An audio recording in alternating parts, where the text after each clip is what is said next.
Hi, this is Augustine with cheapgreenhomes.com, where our focus is greening up both your home as well as your wallet. Today what I wanted to talk about was a few ways that you can very easily green up both your wallet as well as your home and make the world a little bit of a better place.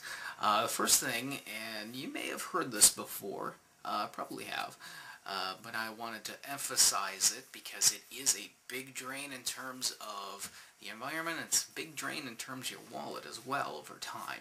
And that would be trying to save water, chiefly by A, not running it when you don't need it, but B, every time you've got a little drip, drip, drip coming from a faucet, those drips add up to a lot of money a year. For example, if you've got one faucet in your house that, it's just got this very, very slight drip, a drip every about 3 seconds or so, well, over the course of a day, you're going to waste 1 gallon of water just off of that drip. Over a year, it's 690 gallons of water that you waste over a year, which, depending on your local prices in terms of water, that could be a fair amount of money. Certainly money that you don't want just going down the drain and not used. To put this into a bit of a better perspective, something that you can visualize a little bit more, if you've got that drip every 3 seconds and you just let it sit, I'll fix that next week, I'll fix that next week. Over 2 weeks' time, a drip every few seconds out of your faucet, in this case it'd be a tub faucet, is going to fill up that tub. If you had your if you have a good plug and it's plugged on your tub, you'll actually fill the tub in a couple of weeks, figuring that you're not evaporating off water, which you would do. But in a 2-week time, you'll have had enough drips come from that faucet that you would fill the tub. Second thing that you look at in terms of improving your sustainability and just being a better steward to your local economy as well as your local environment is to build local when possible.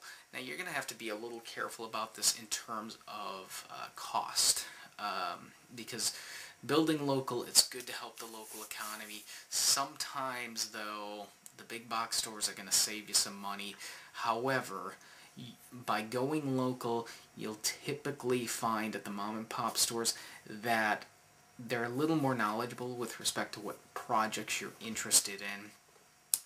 Plus, many, not necessarily all, but many of the items that a mom or pop store may have in stock are sourced more locally than a national chain would be. And so if you're sourcing more locally, you're not only helping the local economy, a local company that may produce those items near you, but also the transportation of those goods has a lower impact on the environment. You're burning less fossil fuels, and so it's better for the environment. And if you're willing to pay a little bit more, then I would definitely go to your local mom and pop type of hardware stores to purchase a lot of your needs for your various projects around your home. If you're not as inclined to do that, I would look as much as possible at your local hardware stores, because they do sometimes have better deals than the big box stores, and just kind of blend the two together in purchasing the items that you need to do your project, whether it be fixing some windows, whether it be repairing your roof, or any of a number of projects that you may have. The third thing that I would recommend is, if it's possible, and these are a little bit more expensive projects, but there are ways that you can do it less expensive, consider harnessing the environment. And when I say that, I'm talking about primarily solar and wind. Depending on the part of the country you are, wind may be a great thing to harness. Unless you're in a real cloudy part of the country all the time, at least solar is a great thing to harness. It won't necessarily, in most cases, replace all of your need for electricity from your local electric company, but it will replace some of it.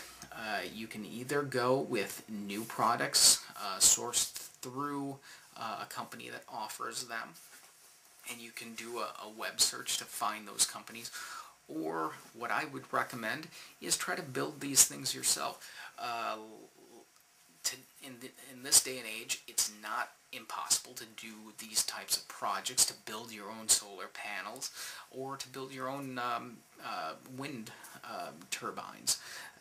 Again, you're not going to be generating, in most cases, all of your electric needs, but you will be able to generate some of your electric needs.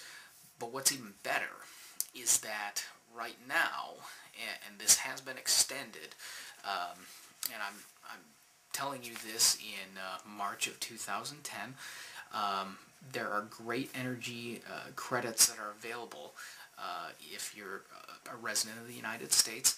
Federal energy credits are available if you do these types of projects, and if you build yourself, you are still entitled to these energy credits. And so you get one side of the fence, which is by doing it yourself, by building these things yourself, you are saving money over a project where you're hiring out a contractor to do it all for you. Now the downside of it, you have to be a little bit handy, or you have to have get your hands on the directions in terms of how to build these solar panels or wind turbines and how to install them in your home. Fortunately, on cheapgreenhomes.com, we do have those plans available to you through one of our affiliate vendors, if you would be so inclined. Otherwise, if that's not quite the way for you to go, you can do a web search, and there are other locations that you may be able to also find that information. But for more information with regards to green living and sustainable energy, and just ways that you can not only green your home or business, but also green your pocket by saving money on energy costs primarily, please go to cheapgreenhomes.com and you'll find more information that may be of interest for you there. Thank you very much for watching, and have a fantastic day.